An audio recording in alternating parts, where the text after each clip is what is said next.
Yun. Solo. Yan. Solo gala. Solong sumama. Storm. Mga tinatamad na daw. Yan. Punta natin yung sasabi nilang biyak na pa to. Sabi nila. Pero natin kung ano meron. So, dito tayo sa entrance niya. So, bali hapon ako napunta.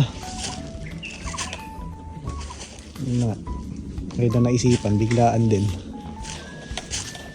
Ayan. Ito meron.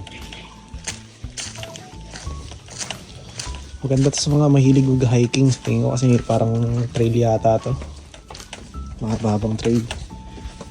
Diniretso ko siya. At alam mo, pasok ko pa lang naramdaman malamig. Para siyang mahilig ka sa mga nature adventures.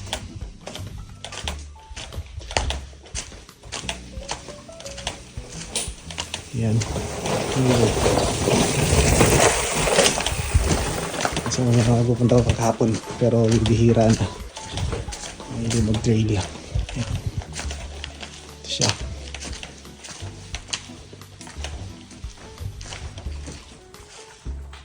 Yan. Tahimik. So sa oras na to, tingin ko dapat magdala kayo mga insect repellent. Medyo malambot na. Bandang hapon na siya.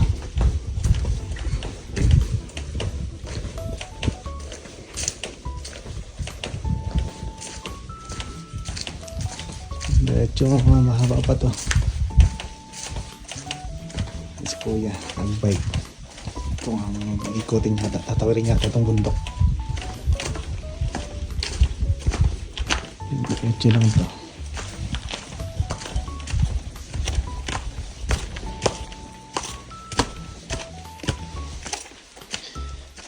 Yeah.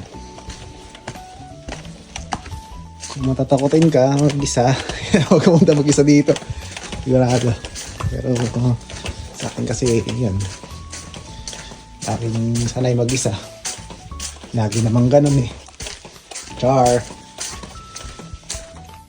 Yan. Ayan. Mag-isa tayo nagpunta. Layo magsipagsamahan o iba. Kaya tama na daw. Yan. Yan.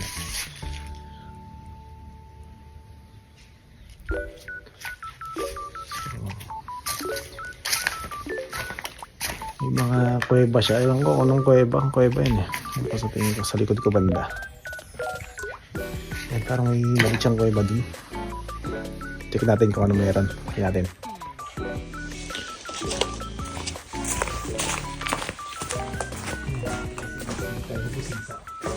Sisa ng butas.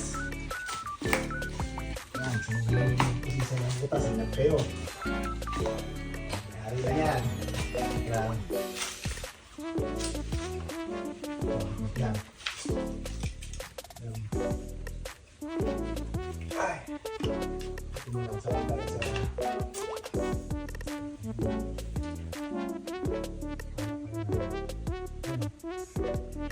butas.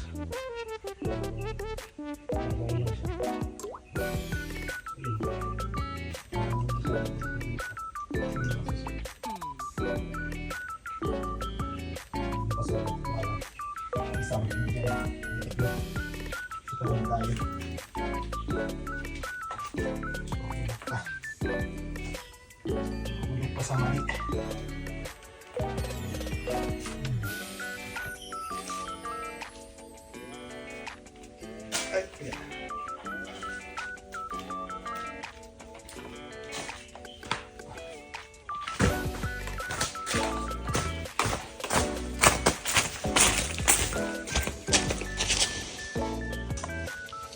so yan, may maliit siyang kaya pa dito. Ano meron? Pero parang pwede siya. At yan. Kaya pa nga siya na maliit. Walang meron. Yung baka something dyan. So na ewan. Kaya bang maliit. Yan. Medyo mataas na ako. Ayan. Hindi ako makilat. So yan, ingat na kayo. Lalo pag wala kayong kasama. Okay, safety first tayo. Yan, so parang nagtanong kung paano tayo pumunta dito. Tinuturo ko lang, tapos yan, yung partner ko, si Yuki. Search in map threads of Sky. Ito siya. Bigyan natin siyang kanin montage.